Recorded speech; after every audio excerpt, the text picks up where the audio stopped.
I'm on tour. I'm doing my first ever European tour, so I thought I'd talk you through all the songs.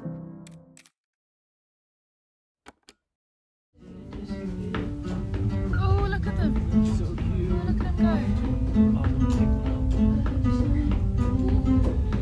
This is probably my most tragic song. It probably still is the song that resonates with me on a regular basis. And it's a song I kind of had to fight for really, I don't think it was an obvious song that anyone else so much believed in almost. And I wrote this with my friends Zebra and Lost Boy, who I wrote Vert1go with. After a few days of writing, we were writing a few bits, and I kind of took myself away into a room and I was just in a bit of a trance. And I think if I'm honest, at a very low point, this song to me was it's a really integral character of Volume 1. Volume 1 are all the songs that are very introverted, very heartbroken. To me, Volume 1 was about the songs that, were the most introspective and moody and in my own thoughts. Siva started doing this guitar riff, da-dum, da-dum, da-dum, da-dum.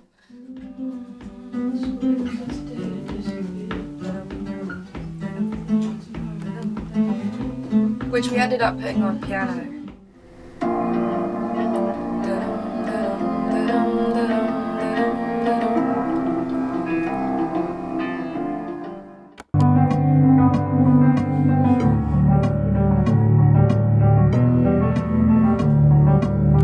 But that original riff was on guitar, and I just started to kind of singing today I think I'll disappear into the walls. Today you think I'll buy today you think I'll buy myself a scratch.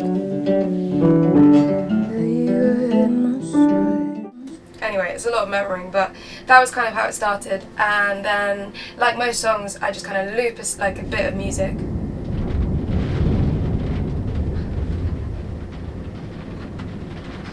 Oh my god, pathetic fallacy. So we kind of looped that da-dum, da-dum, da-dum, da-dum for a while, and I just improvised all of the melodies really. They're about almost being jealous of the walls because they're strong and hold themselves up and can watch the world go by, and it's just that seems like a peaceful existence sometimes when you feel really low. I spent ages on this piano because I didn't want it to sound like a perfect piano. I really wanted it to sound I'm just going to shout over the rain. I just wanted it to sound really crunchy. Almost when you listen to an old Vert1go song or something, the piano is so crunchy and in the room, and we did a lot of getting felt or tea towels and putting it in the piano so that you create that felty sound. I think one of the main piano stems is a voice note. I put my iPhone by my home piano and then just so you got all that texture. And then we layered it with a nicer one. I always loved the kind of swing, offbeat of the production, but I went really in on the drums for this one.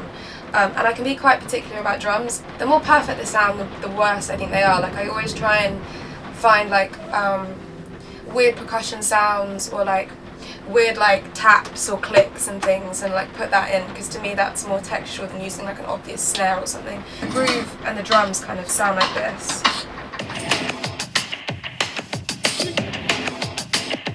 But I wanted it to just have that bounce to it. Vocal wise, I like to stack a lot of layers and oohs and ahs to make it sound like you're ascending into a mental spiral. This is the choir stem of the project, and it's all of these and then I sidechain them, so sidechaining is when it kind of goes and it kind of pulses in that way, so.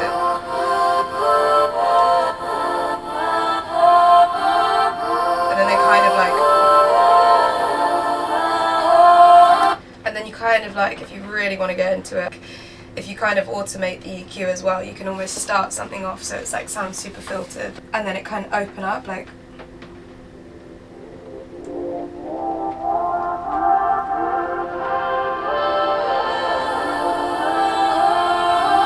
So we did a lot of that kind of stuff to make it feel like it was constantly swelling, and I don't know, in my head just the emotions of one's low self were just kind of constantly going up and down and waving around was, I guess, what I was trying to hear in the vocals.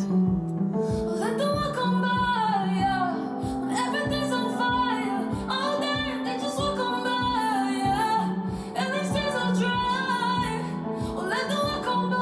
the vocal's a lot more fragile, and by the time you get to that big post-chorus, so let them walk on by, yeah, like I really want to feel like I've let go, and I almost like by the end of the song with this one I want to feel like I've almost like left everything out there on the stage and like I'm almost like completely empty.